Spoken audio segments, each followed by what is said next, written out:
کسی بندے نے امریکہ کی پناہ لینی ہوتی ہے، وہ امریکی سفارت خانے جاتا ہے، وہاں درخواست دیتا ہے، پروسیس طے کرتا ہے، اور اس سے آگے پناہ ملتی ہے نہیں ملتی کچھ نہیں کہہ سکتے ہیں۔ کسی نے کسی اور طاقتور کے پاس پناہ لینی ہوتی ہے، وہ اس طاقتور کے دروازے پہ جاتا ہے، اس کو کھٹکھٹاتا ہے، پناہ ملتی ہے نہیں ملتی۔ لیکن جب اللہ کہہ رہا ہے کہ تم نے پناہ اور ولایت میری لینی ہے، میری ولایت میں رہنا ہے، میری پناہ میں رہنا ہے، میری حفاظت میں رہنا ہے، اوکے یا اللہ اب کریں کیا؟ کیسے تیری ولایت میں آئیں، کیسے تیری پناہ میں آئیں، کیسے تیری حفاظت میں آئیں، کیسے تیری سرپرستی میں آئیں؟ اللہ تعالیٰ رستہ بتا رہا ہے، اتلو ما اوحی الیک من الکتاب، جو کتاب آپ کی طرف وحی کی گئی ہے، رسول اللہ کی طرف وحی کی گئی، فرشتے کے ذریعے، ہماری طرف وحی کی گئی رسول اللہ صلی اللہ علیہ وآلہ وسلم کے ذریعے۔ اور اتلو کے معنی ہے اتباع کرنا، پیروی کرنا، اس کے پیچھے پیچھے چلنا۔ اور ظاہر سی بات ہے اس کے پیچھے چلنے کے لیے، اس کی اتباع کے لیے، چونکہ اس کا سمجھنا ضروری ہے، سمجھنے کے لیے پڑھنا ضروری ہے، تو اتلو کے اندر پڑھنے کا مطلب اس لحاظ سے آ جاتا ہے۔ تو اللہ کی ولایت میں داخل ہونے کے لیے کیا کرنا ہے؟ اللہ کی کتاب کی پیروی کرنی ہے۔ ایگزیکٹلی وہی بات جو کل امام محمد باقر علیہ السلام کا ارشاد میں نے آپ کے سامنے پیش کیا کہ امام محمد باقر علیہ السلام نے فرمایا کہ تم ہماری ولایت میں اس وقت تک داخل نہیں ہو سکتے ہو جب تک، تفصیل سے میں نے حدیث کل بیان کی تھی، آج صرف ترجمہ بیان کر کے آگے گزروں گا، وقت قلیل ہوتا ہے۔ تو یہ حدیث امام محمد باقر علیہ السلام کی تحف العقول میں ہے، اور تحف العقول میں اس چیپٹر میں ہے جس چیپٹر میں امام محمد باقر علیہ السلام کی نصیحتیں اور ارشادات ہیں۔ تو وہاں آپ فرما رہے ہیں اپنے صحابی جابر جحفی سے کہ اے جابر، تم اس وقت تک ہماری ولایت میں داخل نہیں ہو سکتے ہو۔ اللہ بھی کہہ رہا ہے کہ میری ولایت میں داخل ہونا ہے تو قرآن کی اتباع کرو۔ امام علیہ السلام بھی فرماتے ہیں کہ تم اس وقت تک ہماری ولایت میں داخل نہیں ہو سکتے جب تک تمہاری حالت یہ نہ ہو جائے کہ سارا شہر مل کے تمہیں کہے بہت اچھے آدمی، ویری گڈ، ویل ڈن، آپ کو کوئی فرق نہ پڑے، کوئی خوشی نہ ہو، سارا شہر آپ کے خلاف کھڑا ہو جائے، آپ کے خلاف احتجاج کر رہا ہو، آپ کی مذمت کر رہا ہو، آپ کو برا بھلا کہہ رہا ہو، آپ کو کچھ فرق نہ پڑے، لیکن تم اپنا جائزہ لیتے رہو اللہ کی کتاب کی روشنی میں۔ اگر تم اللہ کی کتاب کے دکھائے ہوئے راستے پہ چل رہے ہو، اگر تم ان چیزوں سے منہ موڑے ہوئے ہو جن سے منہ موڑنے کا اللہ کی کتاب نے کہا ہے، اگر تم ان چیزوں میں رغبت رکھتے ہو جن سے رغبت رکھنے کا اللہ کی کتاب نے تمہیں راستہ دکھایا ہے، اگر تم ان چیزوں سے خائف ہو جن سے اللہ کی کتاب نے ڈرایا ہے، اگر یہ تمہارے اندر پائی جاتی ہیں خصوصیات، فابشر، تو میں تمہیں بشارت دیتا ہوں کہ تم میری ولایت میں ہو۔ میں معصومین کی ولایت میں آ گئے تو گویا اللہ کی ولایت میں آ گئے۔ اللہ بھی یہی کہہ رہے ہیں کہ میری ولایت یہی ہے کہ میری کتاب کی پیروی کرو۔ اگر تمہاری یہ حالت ہے تو اس پہ ثابت قدم رہو۔ میں تمہیں بشارت دیتا ہوں کہ تم اللہ کی ولایت میں ہو، تم ہماری ولایت میں ہو۔ اور اگر تمہاری یہ حالت نہیں ہے، فَإِن كُنْتَ مُبَايِنًا لِلْقُرْآنِ، اگر تم قرآن سے الگ چل رہے ہو، تمہاری سوچ قرآن کے تابع نہیں ہے، تمہاری خواہشات قرآن کے تابع نہیں ہیں، تمہارے منصوبے قرآن کے مطابق نہیں ہیں، تمہارے مقاصد اور تمہارے لائف گولز قرآن کے مطابق نہیں ہیں، اور پھر تم زبانی کہہ رہے ہو نا کہ میں محمد و آل محمد کا موالی، میں محمد و آل محمد کی ولایت پر ایمان رکھتا ہوں، تو تم اپنے آپ کو دھوکہ دے رہے ہو، اپنے آپ کو دھوکہ دے رہے ہو۔ اگر قرآن کے ساتھ فکری، عملی، نظریاتی وابستگی نہیں ہے اور سمجھتے ہو کہ ہماری ولایت میں ہو، تو اپنے آپ کو دھوکہ دے رہے ہو۔ تو یہ اس چیز کو اچھی طرح سے سمجھنے کی ضرورت ہے کہ اللہ کی ولایت ہو، محمد و آل محمد کی ولایت ہو، اس کا مقصد کیا ہے کہ انسان اللہ تعالیٰ کے راستے پہ چلے، ایمان کے راستے پہ چلے۔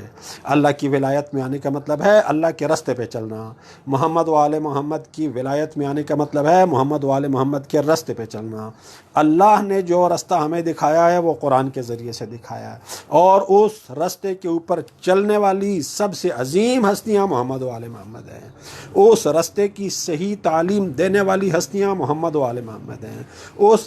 اس راستے کا صحیح نشان دکھانے والے رہبر محمد و آل محمد ائمہ معصومین سلام اللہ علیہم اجمعین ہیں۔ اتلو ما اوحی الیک من الکتاب، جو کتاب آپ کی طرف وحی کی گئی ہے اس کی اتباع کرو، اس کی پیروی کرو، اس کی تلاوت کرو۔ یہاں پر رک کر ہم سورہ آراف کی آیت کو دیکھتے ہیں۔ سورہ آراف کی ابتدائی آیت، پہلی آیت، اتبعوا ما انزل الیکم من ربکم، جو کچھ تمہارے رب کی طرف سے تمہاری طرف نازل کیا گیا ہے اس کی اتباع کرو۔ وَلَا تَتَّبِعُوا مِن دُونِهِ أَوْلِيَاءَ، اس کو چھوڑ کر اپنے دوسرے اولیاء کی اتباع نہیں کرنی۔ اتبعوا ما انزل الیکم من ربکم، جو کچھ تمہارے رب کی طرف سے تمہاری طرف نازل ہوا ہے اس کی اتباع کرو۔ ولا تتبعوا من دونہ اولیاء، اسے چھوڑ کر اپنے دوسرے اولیاء کی تم نے پیروی نہیں کرنی۔ انسان کے اولیاء میں انسان کے ماں باپ ہوتے ہیں، بچے ہوتے ہیں، اولاد ہوتی ہے، دوست ہوتے ہیں، یعنی آپ کا سوشل سرکل، آپ کا سوشل سرکل، آپ کا سپورٹ سرکل۔ دنیا میں ہر انسان کو زندگی گزارنے کے لیے کچھ انسانوں کی مدد چاہیے ہوتی ہے، کچھ انسانوں کا تعاون چاہیے ہوتا ہے، کچھ انسانوں کے ساتھ انٹر ایکشن چاہیے ہوتا ہے۔ یہ جو انسان کا سوشل گروپ ہوتا ہے، یہ جو انسان کا سوشل سپورٹ گروپ ہوتا ہے، مختصر الفاظ میں سمجھیں کہ یہ ہیں اولیاء۔ تو اللہ تعالیٰ یہ کہہ رہا ہے کہ آپ کا جو سوشل سسٹم ہے، آپ کا جو سوشل گروپ ہے، آپ کا جو سوشل سپورٹ سسٹم ہے، جو بھی ہے، آپ نے اس کی اتباع نہیں کرنی قرآن کو چھوڑ کر۔ ماں باپ کی بات ماننی ہے، دیکھنا ہے کہ قرآن کے مطابق ہے یا نہیں۔ میاں بیوی ایک دوسرے کی بات ماننی ہے، دیکھنا ہے قرآن کے مطابق ہے یا نہیں۔ اولاد کی بات ماننی ہے، لیکن پہلے دیکھنا ہے قرآن کے مطابق ہے یا نہیں۔ دوستوں کی بات ماننی ہے، لیکن پہلے دیکھنا ہے کہ قرآن کے مطابق ہے یا نہیں۔ علماء کی بات ماننی ہے، لیکن پہلے یہ دیکھنا ہے قرآن کے مطابق ہے یا نہیں۔ فقہاء کا فتویٰ ماننا ہے، پہلے یہ دیکھنا ہے قرآن کے مطابق ہے یا نہیں۔ اللہ تعالیٰ یہ سب مومنین کو حکم دے رہا ہے، اتبعوا ما انزل الیکم من ربکم، جو اللہ نے تمہاری طرف نازل کیا ہے اس کی اتباع کرنی ہے۔ ولا تتبعوا من دونہ اولیاء، اس کو چھوڑ کر کسی ولی کی اتباع نہیں کرنی ہے۔ یہاں سے پتہ چلتا ہے، اور امام محمد باقر علیہ السلام کے اس ارشاد سے پتہ چلتا ہے کہ ایک مومن کی قرآن فہمی کس درجے پہ ہونی چاہیے، ایک مومن کو کس درجے کا قرآن فہم ہونا چاہیے۔ ایک مومن کو کس درجے کا قرآن فہم ہونا چاہیے، ایک مومن کو اس درجے کا قرآن فہم ہونا چاہیے، ایک مومن کو اس درجے کا قرآن فہم ہونا چاہیے کہ کوئی شخص بھی اس سے کچھ بھی کہے تو اسے معلوم ہونا چاہیے کہ یہ بات اللہ کی کتاب کے مطابق ہے یا اللہ کی کتاب کے مطابق نہیں ہے۔ اس لیول کی ہونی چاہیے قرآن فہمی ایک مومن کی۔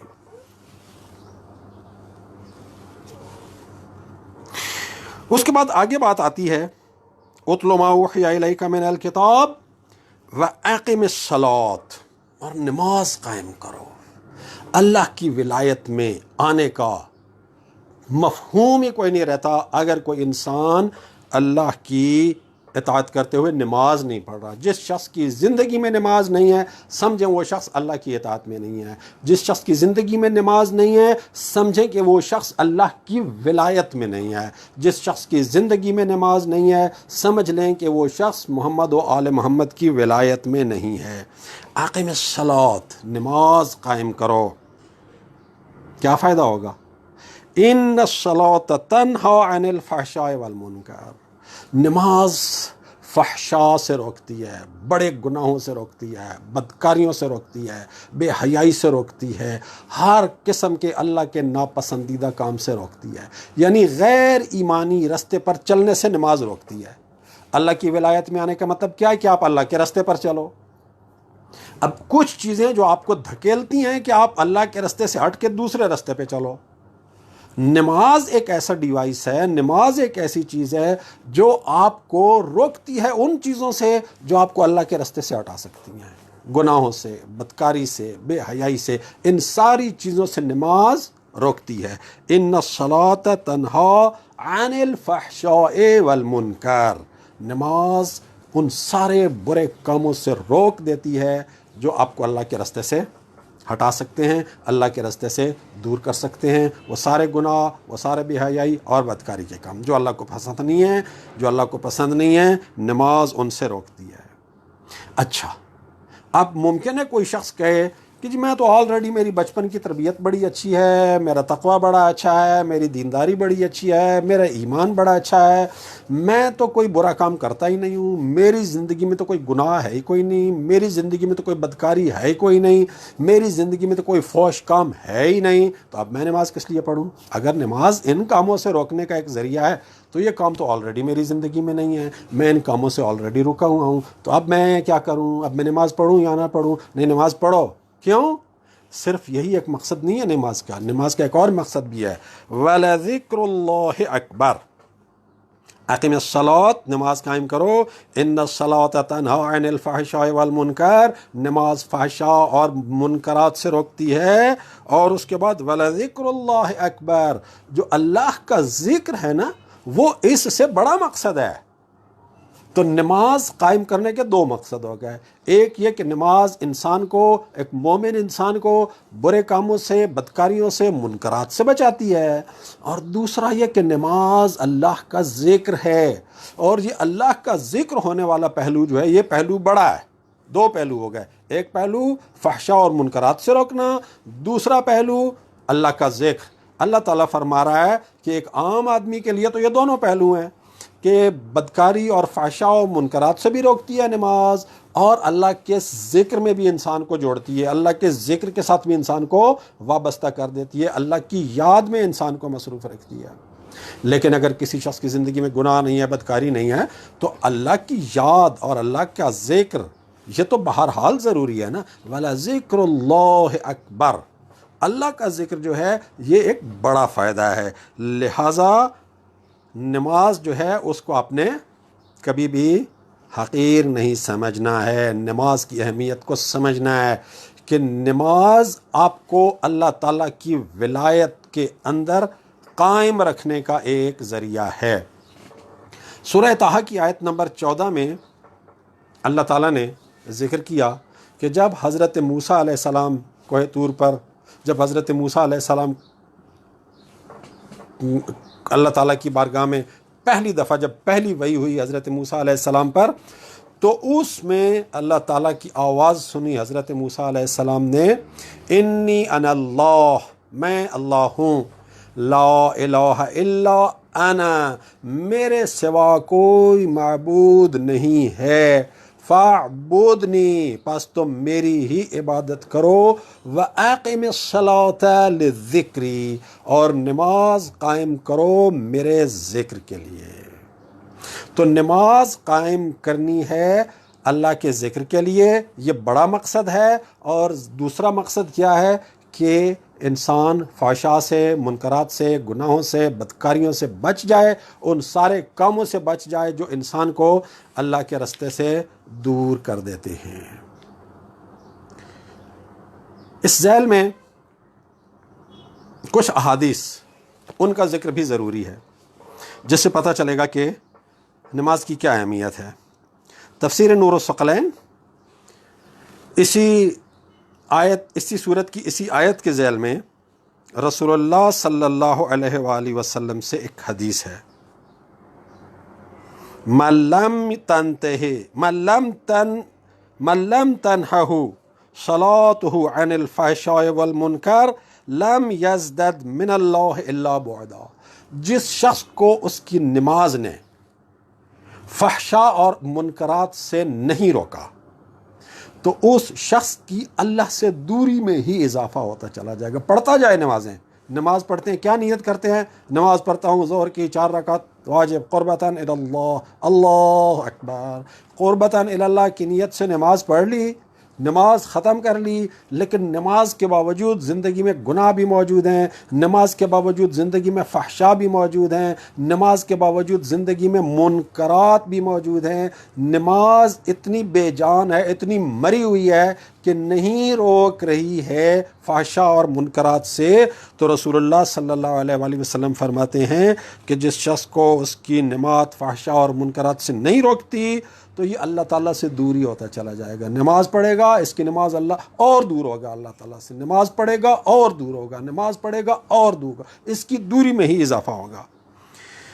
صرف یہی نہیں بلکہ ایک اور حدیث میں فرماتے ہیں لا صلاۃ لمن لم یطع الصلاۃ، اس شخص کی نماز ہوتی ہی نہیں ہے، اس شخص کی نماز ہے ہی نہیں، اس شخص کی نماز ہی نہیں ہے جو نماز کی اطاعت نہیں کرتا. لا صلاۃ، نماز نہیں ہے اس شخص کی، لمن لم یطع الصلاۃ، جو نماز کی اطاعت نہیں کرتا.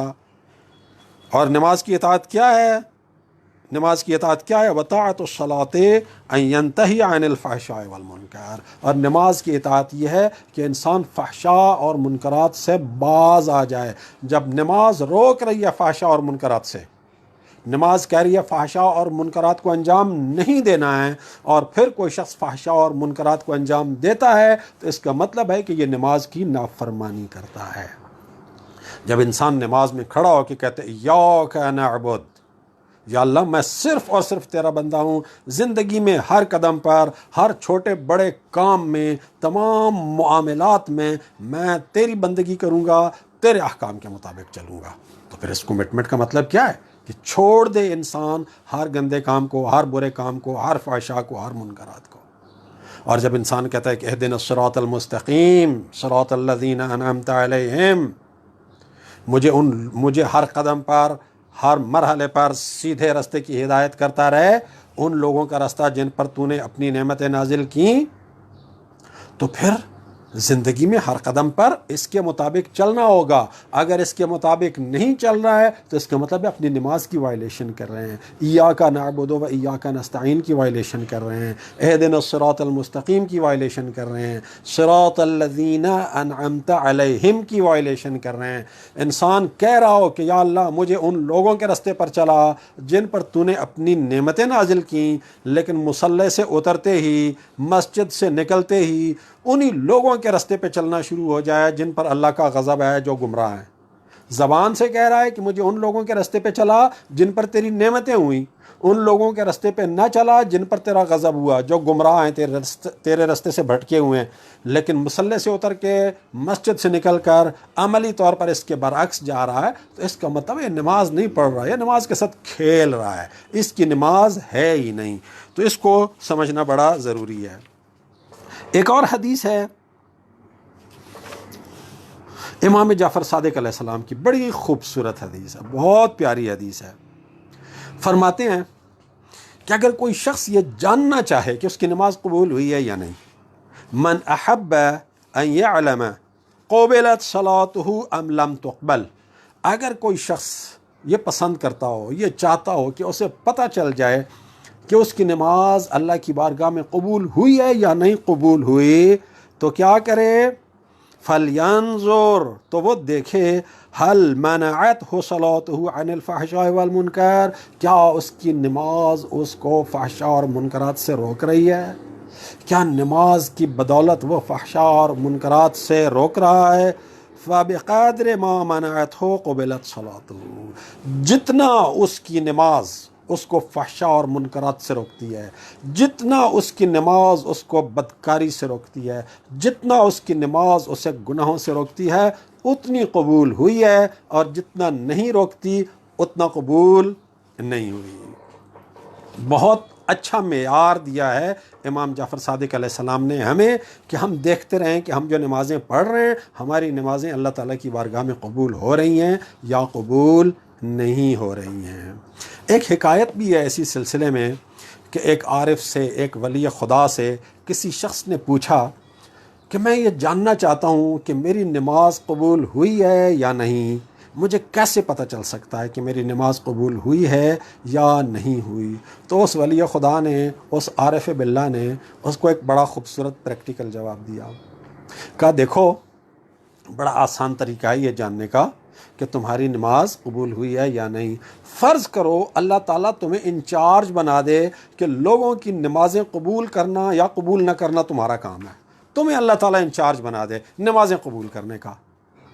پھر دیکھو ایمانداری سے دیکھو کہ تم اپنی نماز کو قبول کرتے ہو یا نہیں کرتے ہو.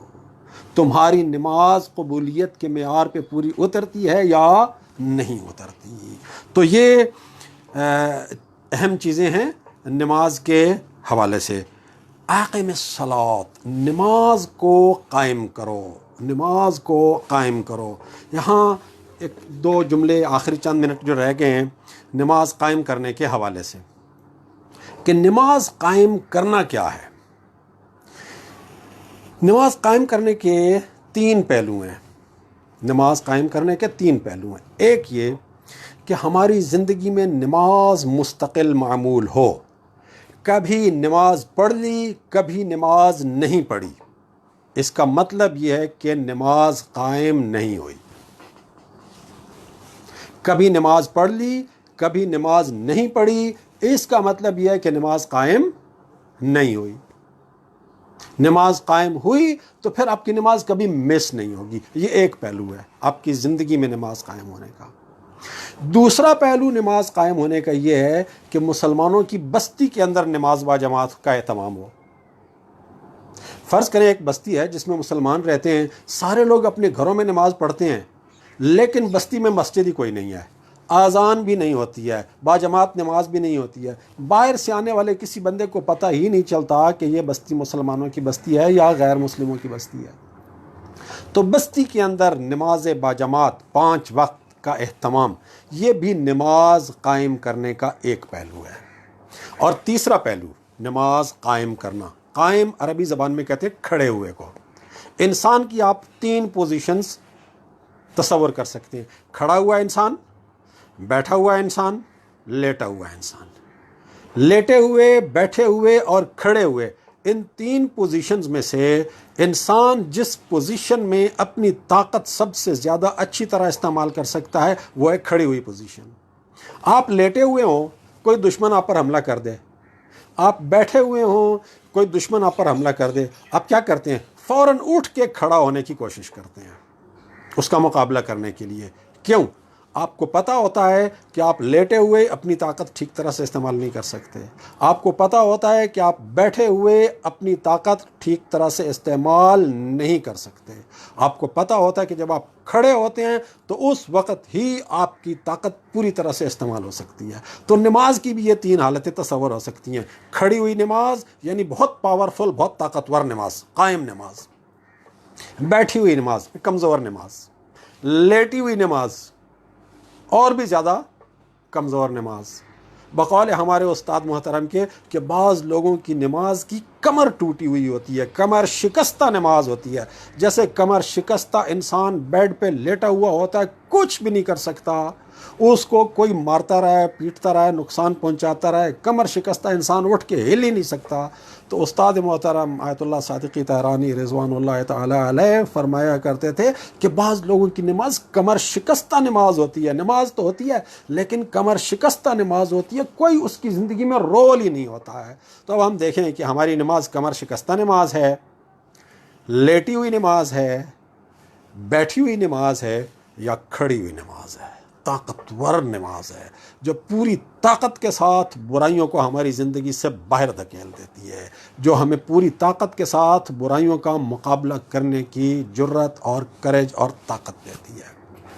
تو اقیم الصلاۃ کا مطلب یہ ہے کہ ہماری نماز ایک تو ہماری زندگی میں مستقل نماز ہونی چاہیے، اور دوسرا ہماری نماز ایسی ہونی چاہیے کہ وہ ہمیں فحشاء اور منکرات سے روکے، وہ ہمیں اللہ کی یاد میں مصروف رکھے، اللہ سے غافل نہ ہونے دے. اور یہ کہ ہماری نماز ایسی نماز ہو کہ جو ہمیں اللہ کی ولایت میں اور محمد و آل محمد کی ولایت میں لے آئے. امام جعفر صادق علیہ السلام کی ایک حدیث، اور آج کی گفتگو ختم، کہ جو شخص نماز کو حقیر سمجھتا ہے وہ ہماری شفاعت کی توقع نہ رکھے. ہماری شفاعت کی توقع نہ رکھے کا مطلب کیا ہے؟ کہ وہ ہماری ولایت میں نہیں ہے. جو لوگ ائمہ معصومین کی ولایت میں ہوں گے انہیں تو امام معصوم کی شفاعت ضرور نصیب ہوگی. تو جب امام علیہ السلام فرما رہے ہیں کہ جو شخص نماز کو حقیر جانتا ہے، جو شخص نماز کو خفیف جانتا ہے، یعنی جو شخص نماز کو لائٹلی لیتا ہے، وہ ہماری شفاعت کی امید نہ رکھے. مطلب یہ کہ وہ ہماری ولایت میں داخل نہیں ہے. اللہ تعالی ہم سب کو مکڑی کے جالے جیسے گھروں سے محفوظ رکھے، اور ہمیں اپنی حقیقی ولایت اور اپنی حقیقی پناہ میں آنے کی توفیق عطا فرمائے، محمد و آل محمد کی ولایت میں آنے کی توفیق عطا فرمائے، قرآن کو سمجھنے اور قرآن کی اتباع کرنے کی توفیق عطا فرمائے، نماز کو اس طرح سے قائم کرنے کی توفیق عطا فرمائے کہ ہماری نماز ہمیں فحشاء اور منکرات سے روکنے والی نماز بن جائے، اور ہماری نماز ہمیں 24 گھنٹے اللہ تعالیٰ کے ذکر میں مصروف رکھنے والی نماز بن جائے۔